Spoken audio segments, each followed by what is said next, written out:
lending for real estate investing has exploded. All types of lending, 15-year loans, 30-year loans, fix and flip loans, refinance loans. Let's make our way through all of it on today's show.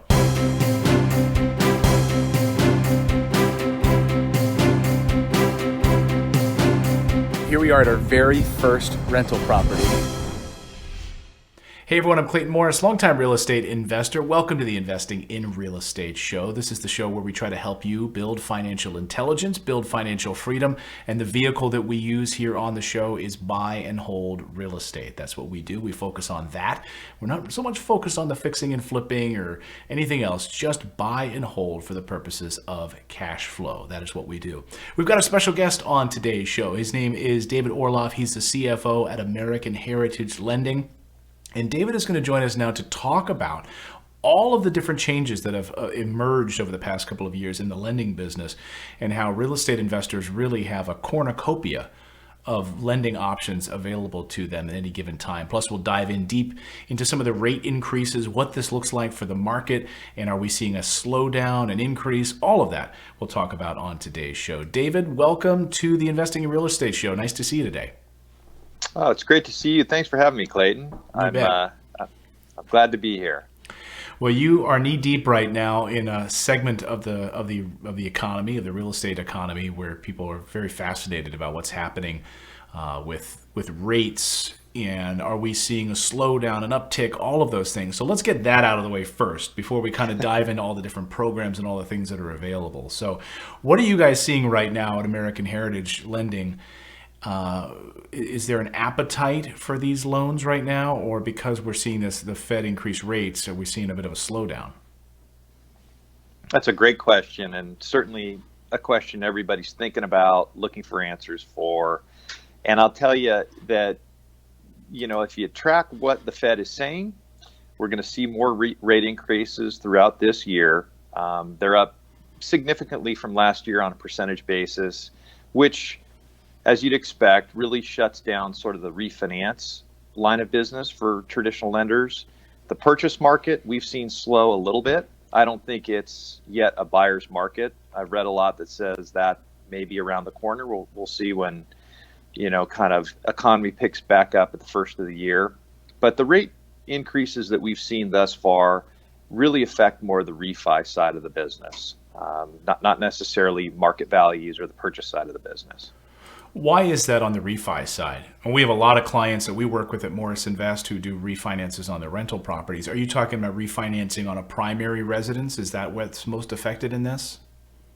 It is. It's sort of, I locked in my rates in the 3s and now rates are in the 5s, and there's not a real benefit for me to borrow or go into another 30-year loan at the 5s. But I don't mean to segue for you, but you bring up a very interesting point.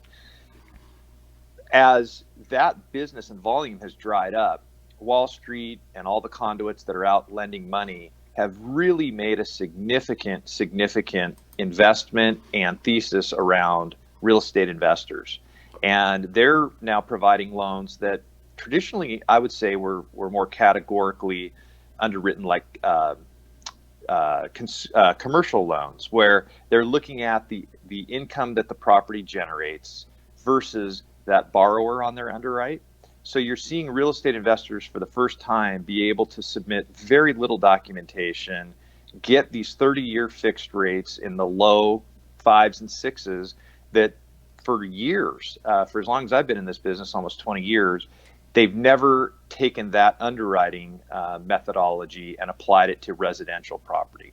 So I think that's something to be really, really excited about for your listeners and clients, is that this rental buy and hold strategy, using leverage to increase returns at what I would call very, very normal rates as compared to primary residence, is an opportunity for a lot of people right now. So why has Wall Street taken on this larger appetite for residential real estate investment? What about that sector is so attractive to them right now? You would think that they might be at odds with that sector. Well, when you can figure out how Wall Street thinks and works, you're going to have to give me a call. Right. My best guess, Clayton, it's a wonderful question, is just the volume dried up in a channel, and they make their money through securitizing these pools of loans. And so to them, an underserved market or niche were real estate investors who potentially were locked out of this market. And you may have heard, you can only have a certain limited number of financed properties, and that could be a limiting factor. Or your debt to income ratio didn't work. And anything on that borrower underwriting spectrum has locked these folks kind of out of the market and being able to participate in these loans. And so my thesis is simply, or thought, it's less than a thesis, is that Wall Street sort of said there's this underserved market. The economics make sense to us because these properties are positive cash flow, and we look at these debt service coverage ratios. Now we're underwriting the collateral and the asset as much, if not more, than the borrower.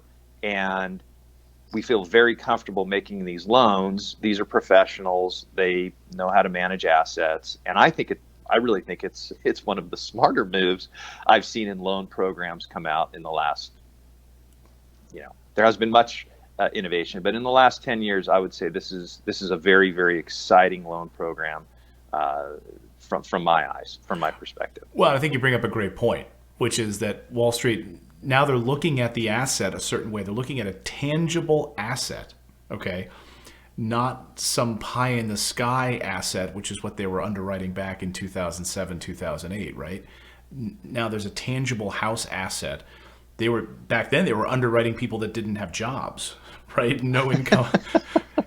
No income, no job, right? And that's what they were underwriting for all intents and purposes in an overinflated bubble market. Now they're actually looking at the asset, and kind of walk me through like what you guys do when you're looking at an asset to underwrite and to go through that process. What are you taking into account when you're looking at that asset?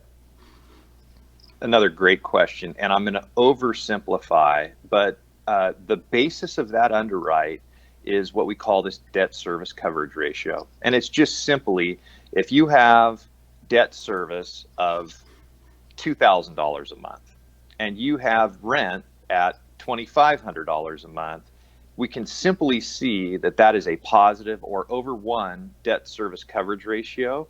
And we love that deal. We love that deal to 85% loan to value.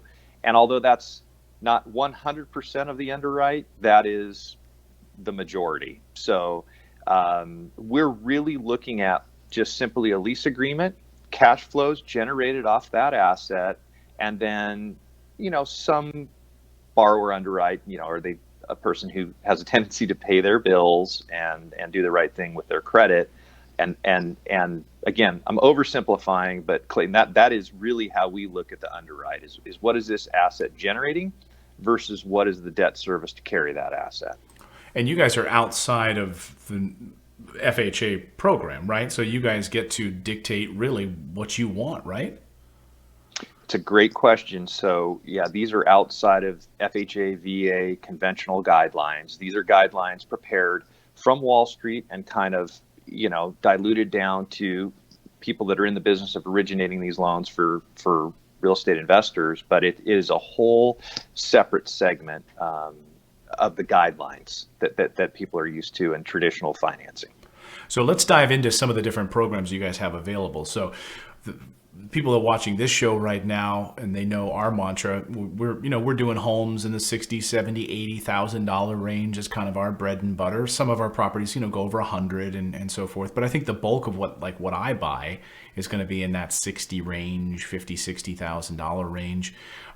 If we were to come to you and say, hey, I've got these 5 properties, I would love to refinance them, they're cash flowing, what would you need to see? And what buffet would you put before me to choose from? What this lunch Great. buffet of financing of options? Good question. So I'm gonna answer that from a loan program perspective, not an underwriting perspective, because I think we've kind of covered that. So these loans have your typical fixed to adjustable loans, your 3-1, 5-1, 7-1, 10-1 ARMs. They can be interest only. There's just a slight rate increase for that. And then we have 15-year and 30-year loan programs available for this as well, both of which can also be interest only. And I don't know your philosophy, Clayton. I know I did read your book, How to Pay Off Your Mortgage, and I like that book quite a bit. So I don't want to say this, but we do have people whose appetite is for more cash flow today, and they really, really, really like these interest-only options. But certainly, the fully amortized loans are available as well. Great. So now, when you're looking at, if a client would come to you, one of our clients, and by the way, we'll have a link in the description below so people can take you up on your offer and your services, and to look into refinancing, getting lending on different rental properties, and be able to take advantage of what you guys offer. But if someone comes to you and says, okay, I've identified, I have these two properties, $60,000 properties. They've been burning and churning for me for a few years. It's been renting for $800 a month. What would you suggest to that person to pull equity out to be able to buy additional third, fourth, fifth properties? You and I are on the very same page. So I think real estate is a game measured by number of doors, right? And I think that the way to increase not only the scale of your business in terms of how many doors under management or under ownership, but I also look at it and say, if you can use a leveraged return figure carefully,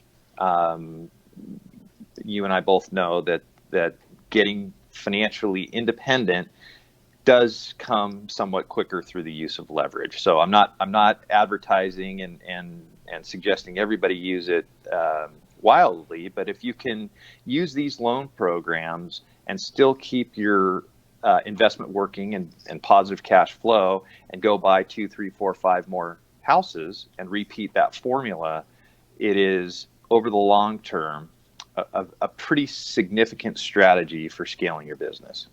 Yeah, absolutely. I mean, to be able to do that, where the first few properties that I bought cash, and then being able to pull equity out of those properties, roll those into my next properties, and before you know it, it's the snowball effect, and you've hit financial freedom after a short amount of time.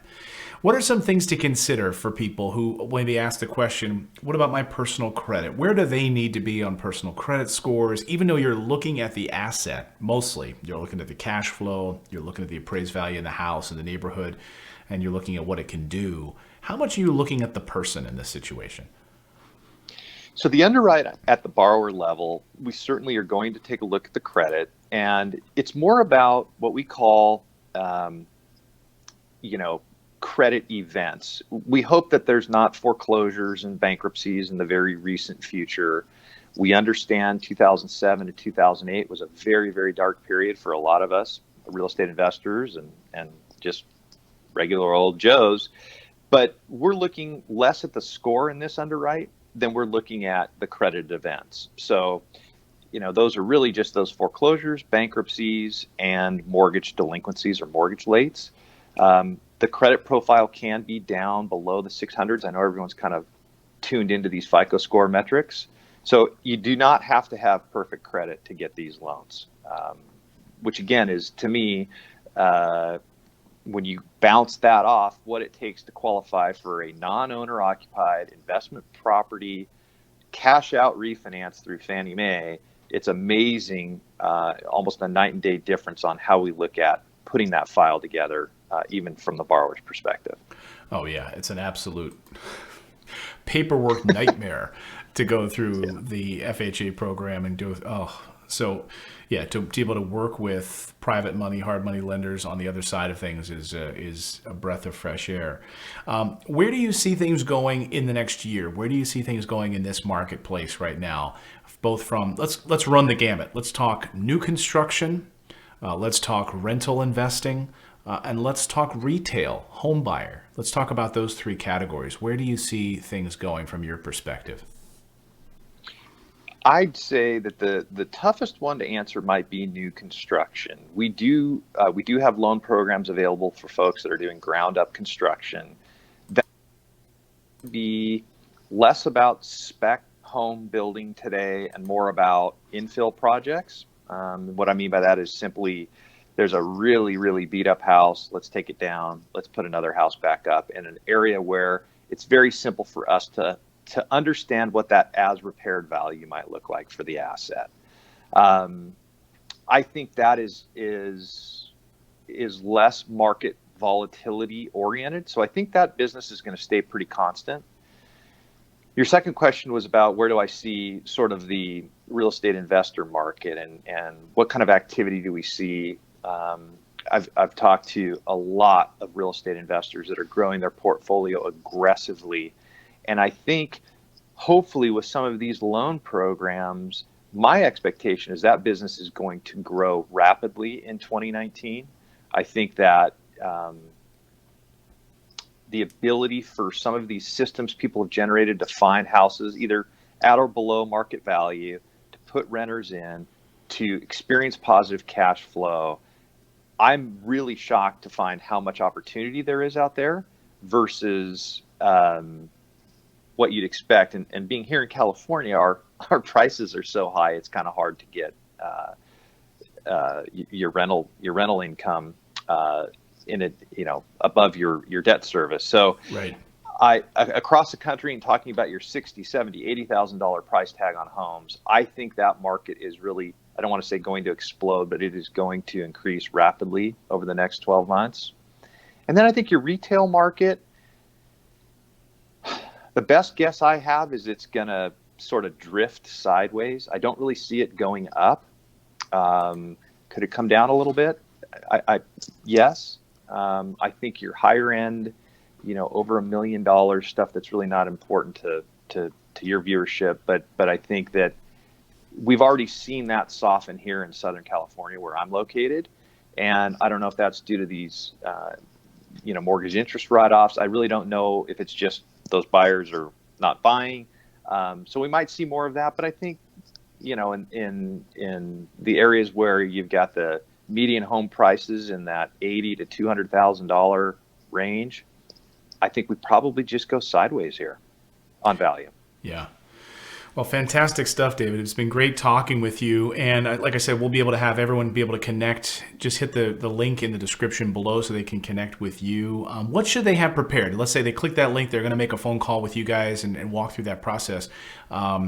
You guys were kind enough to set up a nice custom landing page for us, which is great. So anyone who's watching here will feel right at home there. But what should people have prepared when they come and call you? Should they have a purchase agreement? Should they have a lease agreement? Should they have sort of a rental history? What paperwork should they have in place before they give you a call?